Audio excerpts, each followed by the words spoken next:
When a dog finds something valuable and fears that it's going to be taken away, or they are invested in or possessive about it, they might stiffen, growl, lunge, or even bite.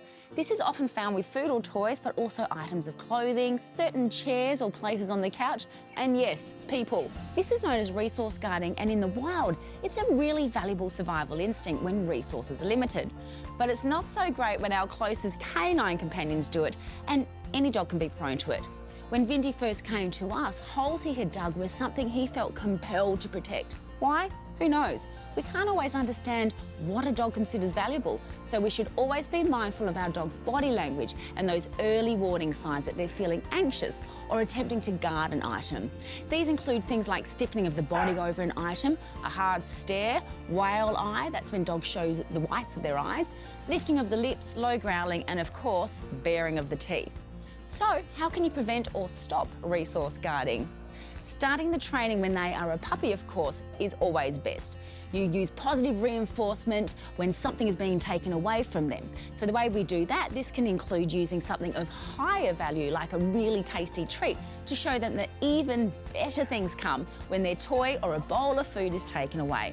Or praising them for no reaction and giving it straight back to them, so they learn that even if something is taken away, it isn't the end of the world.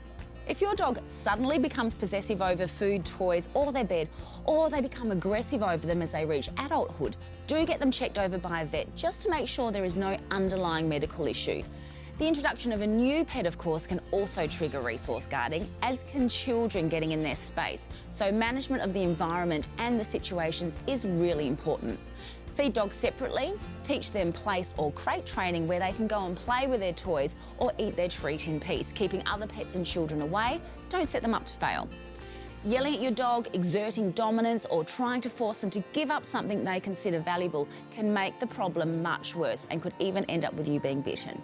You can check out my VitaPet training tips from last season on how to use treats to teach them to leave or drop something in a positive way.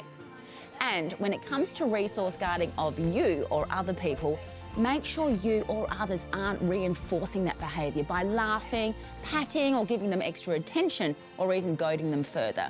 If it has already or could lead to becoming a real problem or is putting other people and pets at risk, then do seek the help of a qualified trainer. You can find the Leave It and Place training tips on the Pooches at Play website, or head to VitaPet Central for other tips and tricks. This week's breed in focus is the very bouncy boxer. Please meet Billy and Frankie over here. With ancestors including the now extinct German Bullenbeiser, I think that's how you say it, well done, and the Old English Bulldog, the boxer was developed in the late 1800s in Germany, initially as bull baiting dogs and later to control cattle in slaughterhouses. With their strong, muscly physique and broad chest, they can strike an imposing figure when alert or barking at a stranger who's approaching the house. However, you'll usually find them jumping with excitement, looking for some fun and eagerly greeting anyone who comes near. Absolutely, yes. While they are an ideal family dog for those with older children, it is their excitable nature and strength that could be an issue around smaller children and the elderly. They are an intelligent, loyal breed, aren't you, darling? But they have a big need for companionship. They're not happy when they're regularly left alone, are they, Mel? And they can be prone to separation anxiety. So they need plenty of mental stimulation and daily exercise to help stop that anxiety and that boredom, resulting in a hyperactive or a destructive dog. Boxers are one of the tallest brachycephalic breeds, which are those with the flat, squishy faces, making them prone to heat stroke as well as drooling, snoring and snorting. Do you do that? Their smooth, short coat and white areas can be prone to sunburn or skin cancer, and also means they need to be kept warm when it's cool. They can have a mind of their own, though, and be quite stubborn, surely not. So they need solid obedience training and lots of positive socialisation as puppies to help keep their exuberant personalities under control and to avoid any issues with any other dogs or animals. A large backyard is recommended if you have a boxer, but you need to have high fences as they are notorious jumpers. Particularly if they get bored. So while the less energetic personalities might be fine with a long daily walk, most will need vigorous daily activities like games of fetch or dog sports to help expel some of that energy. Given their short coats, they are very easy dogs to groom, and they pretty much just need a wipe down with a damp cloth once a week, remembering to wipe and dry those skin folds around their face to avoid bacteria. Well, unfortunately, boxers do have a few health concerns, particularly dilated cardiomyopathy, a progressive condition of the heart where affected dogs can show signs of lethargy, weight loss and collapse, as well as coughing and other signs of congestive heart disease. And arrhythmias can result in sudden death. Cancerous tumours are also common in the breed, so make sure you regularly check them and take them to the vet as soon as you notice any new lumps or bumps. They can be prone to eye diseases such as indolent corneal ulcers, also known as boxer ulcers, as well as gastrointestinal issues and allergies. Early detection is always important and that can help. Definitely. Always research the breed you're considering so you know what to look out for and take them to the vet as soon as you suspect anything isn't quite right. To find out how HIF pet insurance can help your pet in times of need, visit hif.com.au.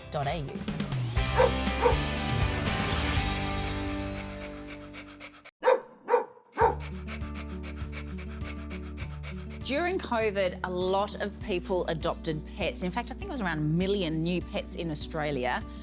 Megan, however, when it comes to dogs, what are we seeing now? A lot of dogs are coming back that are about 1 to 2 years old. I feel that they've sort of got them as COVID puppies. Yes. And people went back to work and school. Puppies and these dogs are out of control because they're missing their families. Absolutely. And also, the really important thing people don't realise, they're hitting their adolescent years as well. And I know, having had an adolescent rescue dog, that is when you start to see them kind of pushing the boundaries. You know, if they haven't had those boundaries set, they haven't had the training that you might possibly need, they are starting to test the waters a little bit. Absolutely. And then coupled with the fact that we are going back to work and they're probably bored. Yeah, they get destructive and there's been no training. So I think that people need to recognise that their dogs are playing up for a reason. Yes. They're not just playing up to be naughty. No. And I think they need to identify what the problem is, what's changed, so that they can then get some help. Yeah, absolutely. And, you know, the big thing as well, obviously people are coming to rescue groups and if they're thinking about, oh, I'm a bit lonely, I want to get a dog, what would be your message to them?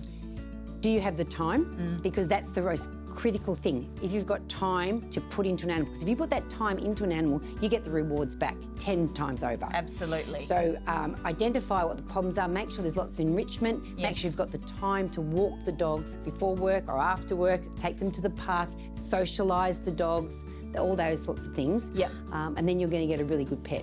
And the big thing as well, of course, if you are having trouble, don't just give up on them and make them someone else's problem. Absolutely. You just need to spend some time with them. And if you are having problems, get a dog trainer. Yeah. Get someone, a professional to help you, rather than just, like you say, surrender them to shelters. That's right. And don't forget, the Pooches at Play website's got loads of videos and tips to help you reference. We've got our YouTube channel as well as all our socials. So, you know, there is help out there. So please do seek it out. And I can just see a gorgeous little boy there, Yes. Wally, who's saying, yeah, he's been in and out through no fault of his own. He just needs a lot of exercise, doesn't he? He sure does, and that's also important, actually, the breed to suit Yes. the family. A Kelpie needs a lot of exercise, Yes. so it needs to go to a family that will be able to provide that. That's right. Well, he has got a home, so no, you can't take him. Thank you, Megan. Thank you very much. Many dog owners are nervous at the idea of trimming their dog's nails, aren't they, Dakota? But it's really important that they are done because it can cause them a lot of pain. 100%. It's so common for dogs to get overgrown nails if they're not done regularly enough, and overgrown nails can actually cause arthritis in your older dogs. I've actually seen cases where a dog's foot structure has been changed because they've been walking on overgrown nails for so long. Wow. So it's so important that we're doing them regularly. Okay, now a lot of people forget about the dew claws. They sit right up there, don't they, Das? Yes, they're like their little thumbs, and they do grow very quickly, so you've Yes. got to keep an eye on them because they can grow right around, and some dogs have them grow back into the skin, and then you've got to go to the vet and have them removed. It's not a very fun time, so just keep an eye on those and make sure you're getting them every time you're doing a nail trim. All right. Now, it's really important that we get our dogs used to having their nails cut. What's some of your tips on how to do that best? So many dogs hate having their feet touched. It's just a matter of starting when they're really young. Even if you have an older dog that's nervous, playing with their feet all the time is the best way to start. In a relaxed environment is the best because we want it to be a positive experience. So when you're sitting down at night watching TV, just massage their paws, kind of get in between their toes and just get them used to that feeling. Okay, and a lot of people aren't sure what to use. I use the DGG nail clippers. It's really important that you get the right ones for your dog size. Yeah. Your small and medium breeds, you can probably get away with your small. Your big dogs with the really thick nails, they're just Yes. not going to cut through, so you want to go with a larger size. The big thing, though, of course, is we don't want to get there quick because it's got the nerves in there, so that's why these are so good with with their safety back there. The number one rule with nails is just take a tiny bit at a time, like literally 1 millimetre at a time. And that safety guard keeps them from going in too far as well. So on your white nails, it's very straightforward. The red area is the quick or the pink, depending on what colour nails your dog has. Just go just in front of that. Your black nails, you can't see through the outside in most cases. So I like to turn the paw upside down and work from under them. Just take a tiny little bit at a time. When you see a little black dot in the middle of the white stuff on the nail, that's right before your quick. So when you see that, you want to stop. Now, if you do cut the quick, don't freak out. It happens to vets and groomers as well. You're working on dogs and they move and they jerk their foot right as you go to cut. So keep some quick stop on hand. Some styptic powder or cornstarch is really good. You'll have at home normally as well. It helps clot the end of the nail and stop the bleeding. But just remain calm. If you're calm, your dog's going to be calm as well. Nice. What are some of the other tips that might help some people at home who are willing to give it a go or still a bit nervous? Just make sure you're taking a little tiny bit at a time. If you have a dog that's really nervous and you're not quite comfortable with nails yet, sometimes a good option is take them to the groomer regularly just to get their nails trimmed. Most of your local pet stocks and pet stores will do nail trims on the spot. And then once your dog is confident with someone that's confident with nail trims, you can start to tackle them at home. And if you're ever unsure, you can always ask your local groomer or a vet as well, and they can probably show you. Yeah, exactly. Lovely. Well, if you'd like to find the DGG grooming tool range, you can find them at your local pet specialty store, including pet stock, both online and in store. Thanks, Dakota. You're welcome. Now, Das, bad news. Ready to go. Dakota's doing it, not me. Yeah. As a Petstock Rewards member, if you purchase any participating brand of premium dog or cat food, including Big Dog, they'll give you 15% brand cashback to use the next time you shop for the same brand, even if it's on promotion. T's and C's apply. Visit the website for details.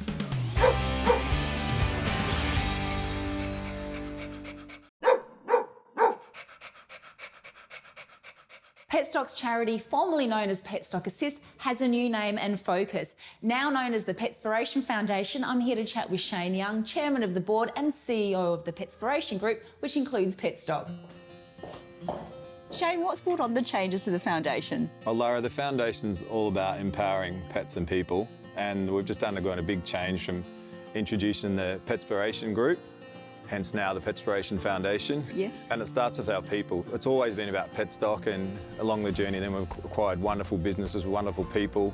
Diggity Doggity, our daycare centre, you know, Caribou, our horseware, our rugs and that too. So we've brought them all into one banner underneath the Petspiration Group. You know, it starts with our people first, you know, then our customers and then our partners for a greater group so we can do more. That's right. So will you still be supporting those charities like, you know, Guide Dogs, Pets to the Homeless, Second Chance, all of those? Will you still be supporting those initiatives that you have been so far? Yeah, nothing changes there. Okay. So, but, you know, arguably greater opportunities and we can do bigger things for them, be more focused. Yes. I think it's really important that people understand that the foundation, so when they're donating to that, 100% of the profits go out to the charities, don't they? Yeah, up to 100%. And also, why would we ask people to support us if we're not going to put our hand in our pocket as well? In terms of what does and doesn't fit with the focus, it's all very much around the human-animal bond, isn't it? Has to be, you know. That allows us to do greater things, you know. Domestic violence programs are something close to your heart, and in New Zealand you are supporting the Pets Refuge. Tell us a little bit about that. Probably one of my proudest moments as chairman when we made the decision to support Pet Refuge in New Zealand. It doesn't make sense in any way that someone would be stuck in a relationship, firstly because of themselves or even their pet.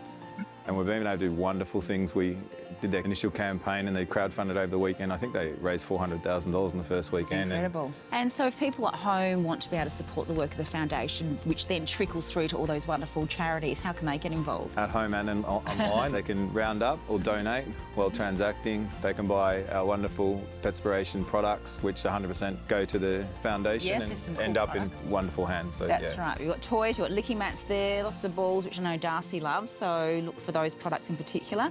And also there's sales promotions, isn't there, with your suppliers and that throughout the year, as well as in-store campaigns? Yeah, our partners support us too, and that's what we expect. We want to do business with good people who are like-minded. Yeah. Thanks, Shane. No, thanks, Lara. If you'd like to find out more about the Petspiration Foundation, how you can get involved, then visit the Petstock website and click on their charity button. Core vaccines are given to puppies and adult dogs to protect them against highly contagious and potentially fatal diseases. Here in Australia, the core vaccination is for canine distemper virus, canine adenovirus, which causes hepatitis, and canine parvovirus. They're combined within a single vaccine, commonly known as the C3 vaccine. Fortunately, widespread regular vaccination of our dogs over the past 5 decades has resulted in the control of these deadly diseases.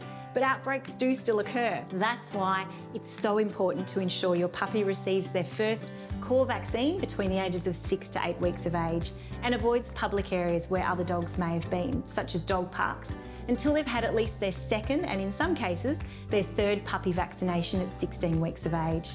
Your vet will be able to advise you on the best course for your puppy. Boosters are then required every 1 to 3 years depending on the type of vaccine. You may have also heard of the canine cough vaccine, which provides additional cover against Bordetella and canine parainfluenza virus, commonly known as the canine cough. This one's given as a booster every year for life. Most boarding kennels, doggy daycare centres and some groomers will require your dog to be up to date with all of these vaccines. Canine cough is an airborne disease that's highly contagious and commonly found where dogs are in close proximity, like kennels and dog parks. It's treatable, but symptoms such as coughing can linger for several months and be particularly debilitating in the elderly, with other respiratory or cardiac issues. So keeping up our vaccination rates and therefore herd immunity in dog populations across Australia is vital. As a vet, I do find owners allowing their dogs' vaccinations to lapse, or some may have concerns over the potential adverse effects. And my advice, like that of the World Veterinary Association, is that the benefits of protection from potentially infectious disease far outweighs the slight risk of a vaccination reaction. These days, we also have the option of Titre testing, where a blood sample is collected from your dog and the antibodies to a particular virus are measured. It determines the level of protection and whether a vaccination booster is required. As their guardians, it's up to us to protect our pets from all preventable pain and suffering. Vaccine provides this cover not only for our own pets, but for our community. Talk to your vet to ensure your dog's vaccinations and parasite protection are up to date and specific for the area you live in. What do you think, Monty? I think we're all up to date, aren't we? Thank you.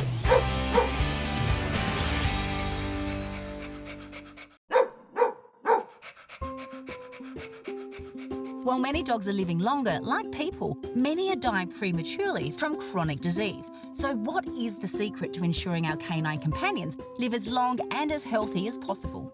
I'm super excited to be joined by Rodney Habib, founder of Planet Paws and co-author of The Forever Dog, to share some of those secrets. Now, Rodney, of course, we know that dogs aren't going to live forever, but what is it that you and Dr. Karen are trying to share with us through your book?